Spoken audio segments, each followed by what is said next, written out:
A few episodes ago, we showed you how to make an 18th century style lemon cheesecake. Today, we're going to be doing yet another style of cheesecake.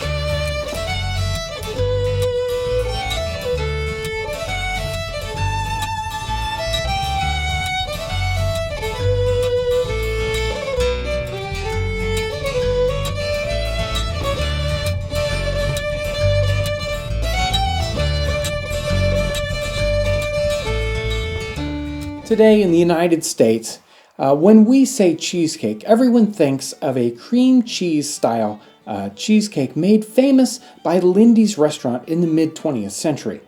Cheesecake was popular in the 17th and 18th century and earlier, but most of the time it was made with cheese, sometimes not with cheese, but had a cheese-like consistency. The cheesecake we're going to be making today is one of those cheesecake in consistency only type cheesecakes.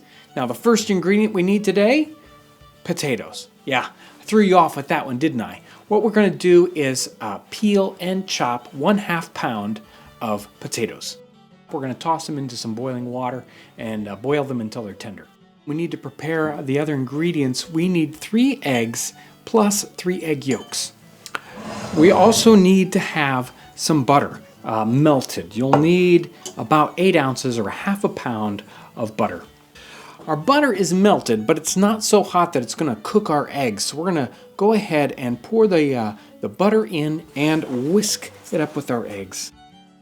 Our potatoes have finished boiling, and I've strained them out and let them cool.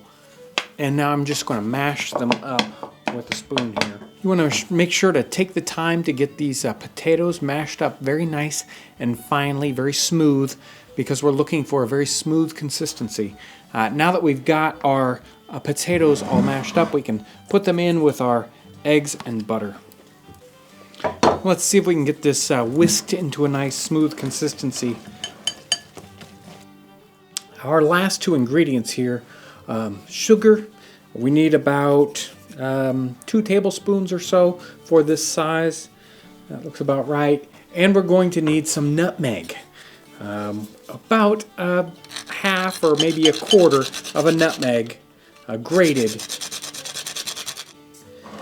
Now let's whisk these up one final time. We need to have a pie pan ready to go for our filling. I've greased a redware pie pan here, and I've placed some puff paste just around the outside edge. We're really just adding this for looks, and it also helps a little bit in knowing when our pie is finished cooking. This amount fills our redware pie pan, which is about an 8 or a 9-inch pie pan, really well. You want to make sure that you don't overfill your pan because this is going to grow a little bit. So about 2/3 full or maybe half full is a good amount in your pie pan. This is ready for baking. I'm going to put this in our earthen oven, and it needs to bake approximately 20 to 30 minutes. It really depends on your oven temperature. If you're going to bake this in your oven at home, then 350 degrees, preheat your oven, and about 30 minutes should be right. But you want to make sure to watch this. You don't want it to overcook. Your puff paste is going to help you know when it's getting cooked, but you want to make sure to cook it enough so that it solidifies. You don't want it to be liquid in the center. So that's the thing to watch for. Watch that center. Make sure it's cooked up well. Our pie has cooled.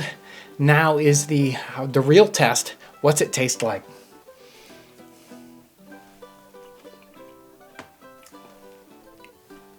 This is really wonderful. I don't think anybody would guess this is 1/3 potato. A very wonderful texture, nice taste. The nutmeg is really something different. You're not really used to that kind of flavor.